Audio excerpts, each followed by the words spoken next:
Look at me. Look at me. I'm wearing green today. Green. Say green in Spanish. Let's say it on three. One, two, three. Rojo. Rojo. It's verde, Josh. It's verde. Salsa verde. I don't like salsa verde. I can't say it, so I don't like it. I don't like what I can't say.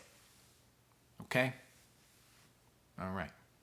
So I saw it 28 years later. 28 years later kind of stars Aaron Taylor Johnson, but it really stars Alfie Williams and Jodie Comer. Now, Jodie Comer is from the Bike Riders movie from last year, which was one of my 10 favorite movies of last year.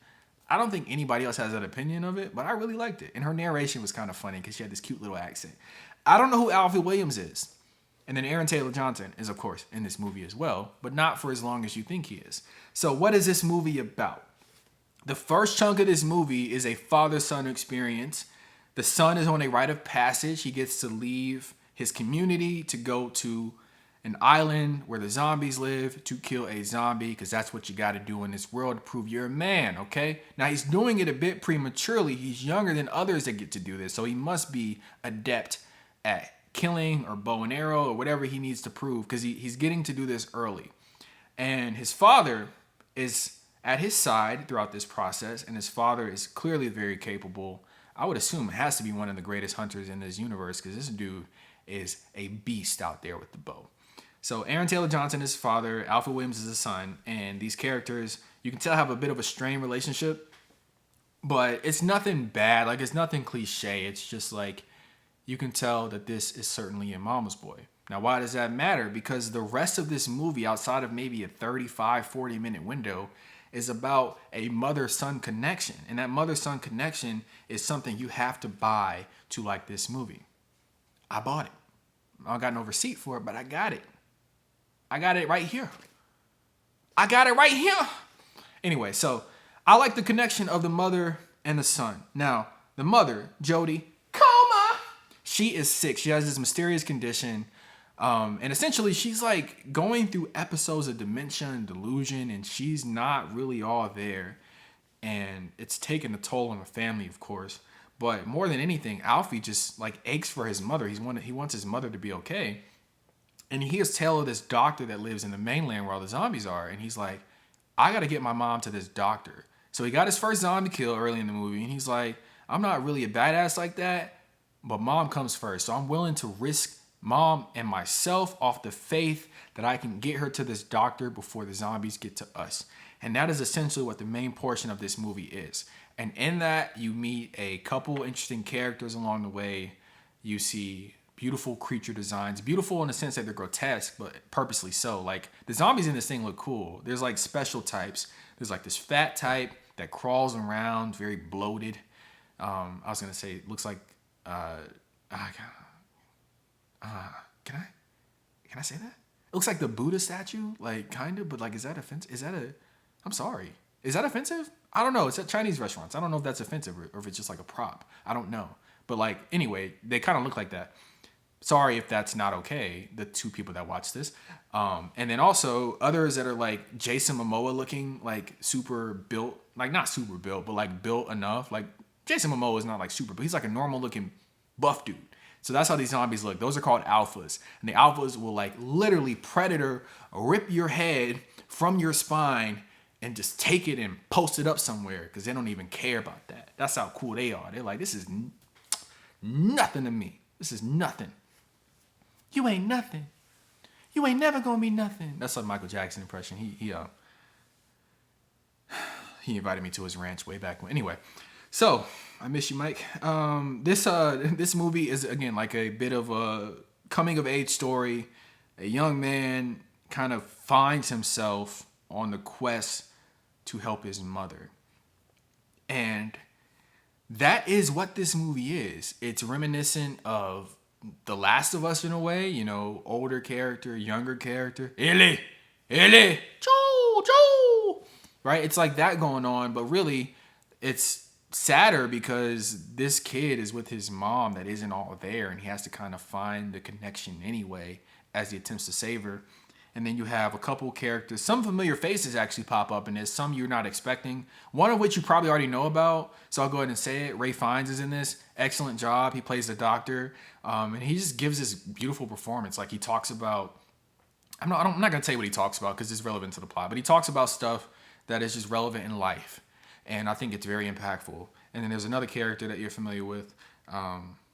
You're at least familiar with one of the characters he played in the movie recently. He pops up at the end, but like the way he pops up is completely bizarre. We'll talk about it in a second. So what I like most about this movie is the young actor is amazing. Jodie Comer's character is amazing. Aaron Taylor Johnson is also amazing, but he's not in this a lot. I do like the world. I like how like green it is. I mean, come on. Rojo. It's verde. Verde. Anyway, I like how green it is, like just nature. I also like kind of understanding how this community lives. They live in like this like kind of 18th century society based off the technology they have. And a very unique thing about this movie is because these people are on a quarantine island, the rest of the world is carried on. So the rest of the world has like iPhones and delivery jobs and regular shit. So there's a point where they come across a soldier, and the soldier just does this shit for a job. He works patrol. He ends up in a bad situation and lands on the island where the people have been quarantined for almost 3 decades. And he pulls out a phone and he's like looking at the phone, right? And then it's just like, wait, these people have no idea what the shit is, and you're just like, you're working your shift. Now his shift is obviously over because this is now someplace he's stuck. But it's still cool to see that like, oh yeah, the whole world has moved on. This is one of those situations where you imagine this is what it would be like if you are somebody who stumbles across an untouched community in some random North Island, what is it, North Sentinel Island sort of situation. Except that's different because people that end up there end up on purpose because they're trying to colonize it and they end up dead. So, yeah. Anyway, yeah, this movie has fun stuff to offer, like I just said, but it also has like the editing is rough. The editing is just like, I get it. I get that's your style, okay? If an arrow goes through my head, I don't need a 360 motion every time it does and the blood splatter. Like, I can just go with the blood splatter. You can make the kills quick and clean, but instead it's like self-indulgent, which I get some people may really like, but the editing is rough. There's not really even like a 5-second sequence where there's not a cut. Just so many cuts. There's even like video footage embedded into some of the edits where it's like we're showing you an old King Arthur movie maybe with archery, and I get maybe they're trying to show you this is what the people in the community watch to train their archers. Maybe that's it, or maybe they just wanted to show some random archery. I don't know, but it's like these choices are kind of confusing. I respect you for doing what you want, but I'm also confused by your attempt. And some of that is just a bit jarring. Now, I never wanted to leave this movie, but I also never felt like I was watching what the trailer promised. So, unfortunately, this movie is a mixed bag for me. I'm going to give it a 4.5. I'm going to give it a 4.5 because, like, it's just, I don't know.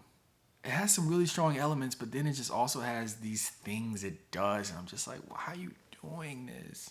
Like at the end, there is a 5-minute sequence at the end where these new characters pop up and they're dressed bizarrely and they're like overacting on purpose, and it's just campy. And it's like this, none of this movie has been campy this entire time, and now you're campy? You didn't earn this. Also, this is ruining the whole movie because you're ending with campiness. This is weird. This is like if The Dark Knight, like the Heath Ledger, Christian Bale movie, ended with like the tone of Sam Raimi's Spider-Man 2. Like, huh? Not the same thing. But yeah, this movie is, it's a mixed bag.